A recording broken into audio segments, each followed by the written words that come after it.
Good afternoon. My name is Shannon Benefield. I'm the Social Studies Department Chair here at Benjamin Russell High School. I'm also an instructional leadership candidate for Jacksonville State University.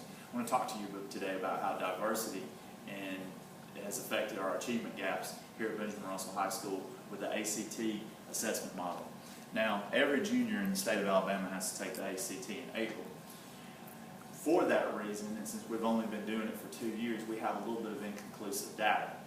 I teach juniors and seniors, so that is easily accessible data for me. However, the thing is this, is that 2 years ago, our juniors took the test in 2013 with a small data sample. Then it actually became every junior last year, so the numbers changed and the achievement gaps grew.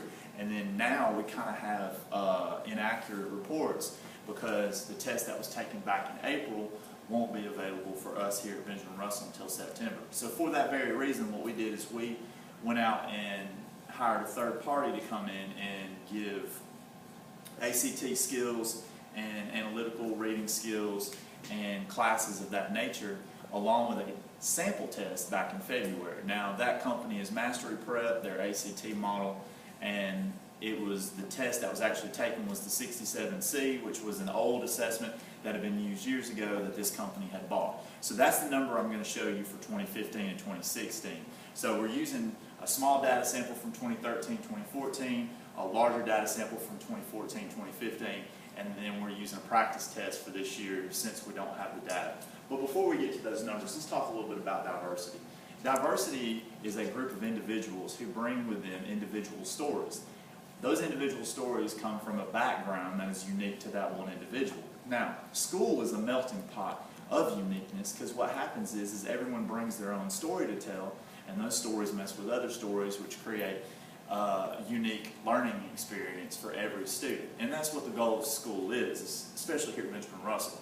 We try to create a unique learning environment for every student, regardless of race, gender, socioeconomic background, or ability level.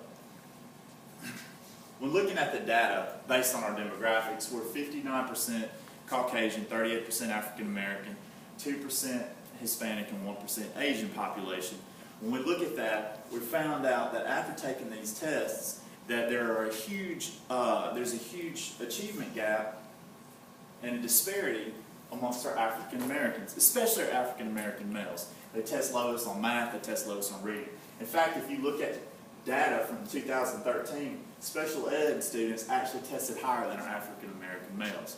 So what that means is we have to find a way to notice that gap, identify that gap, and then find ways to close those gaps so that way every student can achieve success here at Benjamin Russell High School. Now, what I did is I looked at two different sets of numbers. I looked at the math numbers and the reading numbers because to us, math and reading are the two most important components of the ACT when you go on to college.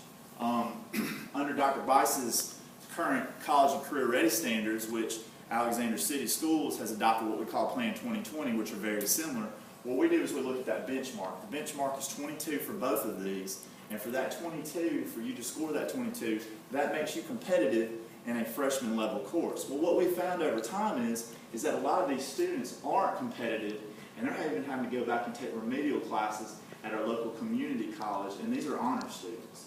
So when we notice that, what we have to do as a teacher and an administration is we have to notify our teachers and let them know, hey, listen, we have this gap, we've got to find a way to close it, and the perfect way to do that is to change our model of instruction.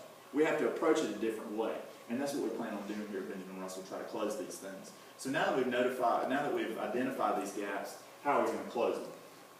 Well, first we've got to understand diversity. Now, with us being roughly 60% Caucasian and 40% African American, the diversity is there. We have a diverse student population.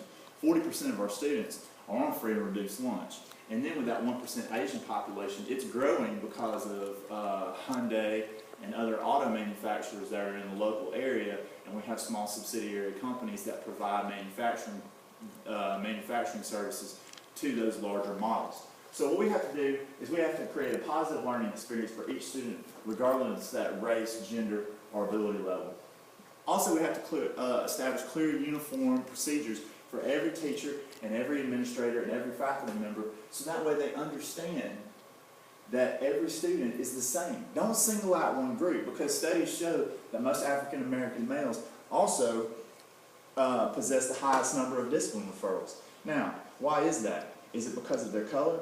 Probably not. It usually has to deal with the fact of their background and the fact that the way that they interact with some of our faculty.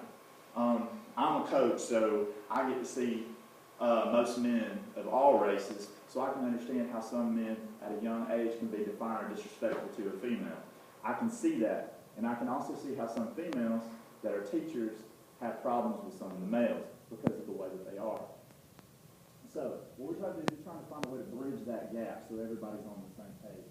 And for us to do that, we have to find proper resources for students